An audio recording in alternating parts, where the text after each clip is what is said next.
要做到第一次呈分試就一炮而紅，令到咧得呈一係咪真係得天下？今次咧郭 Sir 咧想諗下啲新嘢，有冇辦法可以幫到大家手啦？所以嚟緊5月5號星期二嘅夜晚咧，咁都會講一個關於第一次呈分試嘅一個講座啊。咁主要啦都同大家分享一下，究竟唔同嘅學科啦應該點樣去準備啊，點樣去備戰。喺呢個成績已經出晒之後咧，幫到大家嘅嘢咧，可能喺策略上或者咧點樣去排位，令到大家即係入到合適嘅或者心儀嘅學校呢。大家好，我係郭 Sir。最近呢，有冇見到郭 Sir 都推多咗一啲嘅可能就大家一齊温習啊，一路做唔同嘅嘢啦。因為如果我同大家分享一啲可能關於升中嘅嘢啊，關於點樣去揀學校啊等等嘅嘢呢，其實咧喺你嘅成績已經出晒之後呢，幫到大家嘅嘢呢，可能喺策略上或者咧點樣去排位，令到大家入到合適嘅或者心儀嘅學校呢，更加大機會之外呢，咁都冇乜其他辦法㗎啦。咁加上好多人呢，可能去到即係比較遲嘅時候呢，先遇到郭 Sir，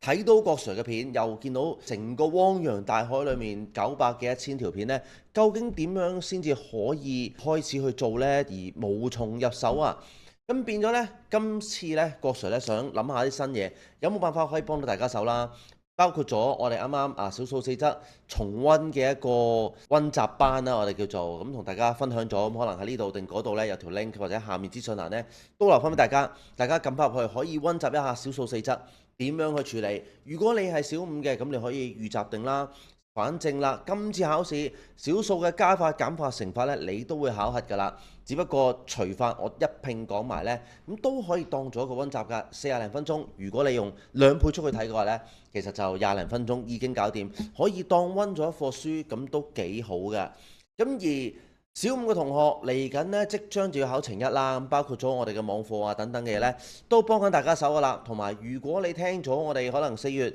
18號同埋23號嘅一個 talk 之後呢，有啲諗法呢，應該就要更加努力㗎啦。咁喺努力之餘呢，咁郭 Sir 都想出一分力幫一幫大家手，睇下點樣可以即係更加可以得心應手啦，做得更加好啦。又或者啦，如果郭 Sir 幫到大家手，你又覺得真係有幫助嘅，咁不妨話俾其他 friend 知，或者啦，每一次都睇我哋新嘅片，都已經係一個好大嘅支持啦。所以嚟緊5月5號星期二嘅夜晚呢，咁都會講一個關於第一次呈分試嘅一個講座啊。咁主要啦都同大家分享一下，究竟唔同嘅學科啦應該點樣去準備啊，點樣去備戰，令到大家可以做得更加好啊。喺你嘅準備有啲咩要點，有啲乜嘢常犯錯誤，有啲乜嘢大家喺操練啊或者喺準備嘅過程入面呢，成日咧都遇到一啲嘅問題發生咗，又或者啦，點解我咁努力都依然係咁低分，或者做得未夠好呢？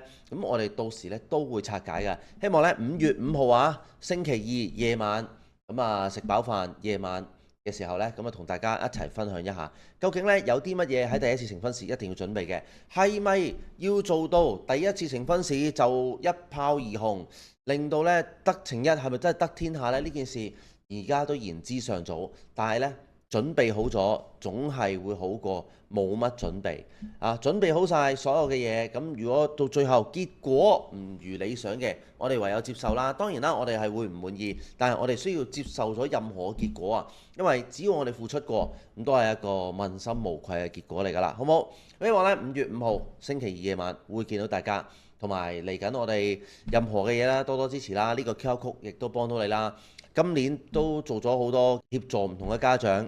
去幫佢哋手，咁喺18號或者23號晚呢，咁都同大家再分享一下。5月5號就到呈一嘅同學㗎啦，5年班同學不容錯過。如果你而家係4年班嘅，更加啦，都要花啲時間去了解一下，準備一下，咁就更加好啦，好唔好？咁我哋希望遲啲再見，拜拜。